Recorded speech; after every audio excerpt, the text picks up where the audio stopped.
Hello there, beautiful, beautiful people.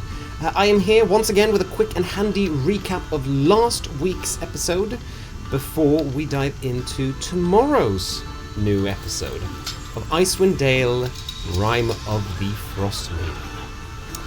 So, in last week's episode, our party left East Haven on their newly acquired axe beaks in hopes of finally addressing the ever-looming Durgar threat in the mountains. They rode out of town, but decided to help along the way, and arrived at the settlement of Goodmead, famous for its production of mead. There they found out that the reason Goodmead hasn't been able to supply their normal amount of mead in the past, because a group of Behm have been demanding that the town pay them barrels of these things, or else they'd kill every last citizen of the town. Behm is a horrible type of giant, which Baroth knows very well as being particularly fond of dwarves.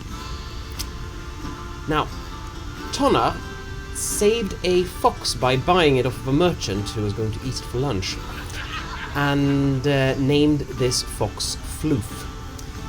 Now, the four of them, along with their new pet Floof, set off into the woods.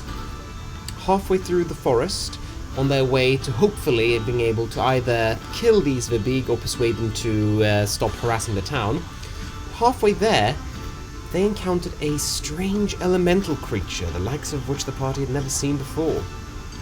This elemental creature knew Floof. The elemental and Floof were reunited, and the creature bestowed a charm of conjure animals upon Tonna as thanks for saving its friend. After this, the party arrived at the Behm lair.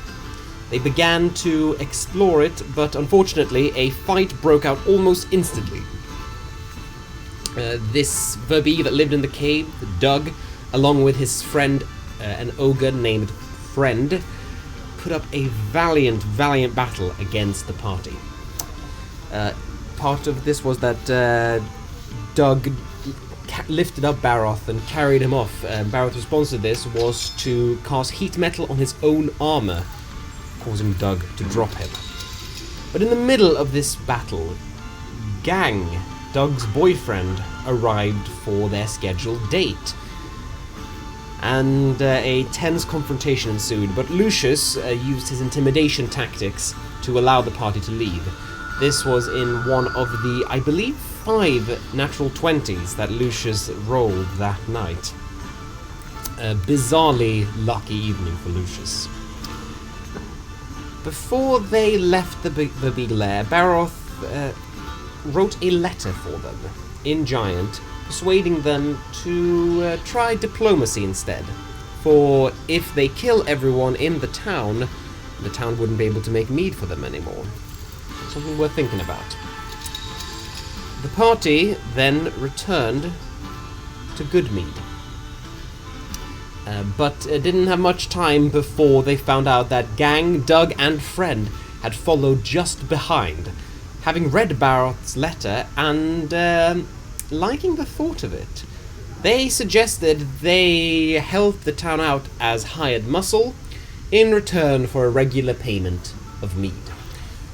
Baroth managed to lead this discussion, and a tenuous pact was formed.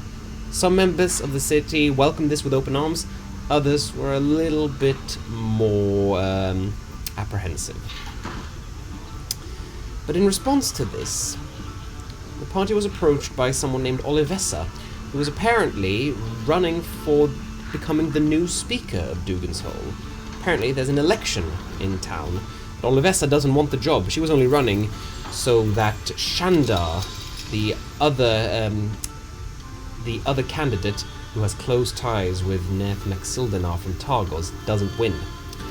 She suggests that Baroth would make a fine leader instead, and so suggested he runs for office.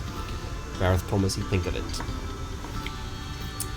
The party continued towards the eerie and ghostly Dugan's Hole, where a married couple urged the party to find their missing children, who at this point may well be dead, but still asked them to please help find them. On the outskirts of Dugan's Hole, they ran into the source of the town's troubles, a pack of winter wolves that have been terrorizing the town. These wolves told them that they did so because their cruel frost giant master, Gariba, forced them to do so. But Lucius, again with a very good nat 20 insight check, recognized that these wolves were lying. They were plotting something. But nevertheless, they went along with it, and promised to follow the party follow the wolves to the frost giant's lodge. Along the way, though, they finally used their bag of tricks, and from it summoned 2 dire wolves and a boar that they could use as backup. When they reached the giant lodge, they found that the frost giant is actually dead. And this was all an elaborate trap set by the frost giant's closest friend, its mammoth, which is alive and able to speak. This mammoth now blames the party for killing its master. It won't hear and listen to reason. It reared down its mighty tusks and charged towards the party, hoping to kill them. And that is where we left off, and where we will pick up tomorrow night at 6:30 Greenwich Mean Time for episode 18 of Icewind Dale, Rime of the Frostmaiden. Thank you so much to Kate Irwin for the brilliant art design that you've been seeing today. And if you want to see more of it, tune in tomorrow here on Twitch, tomorrow at 6:30. See you then. Bye-bye.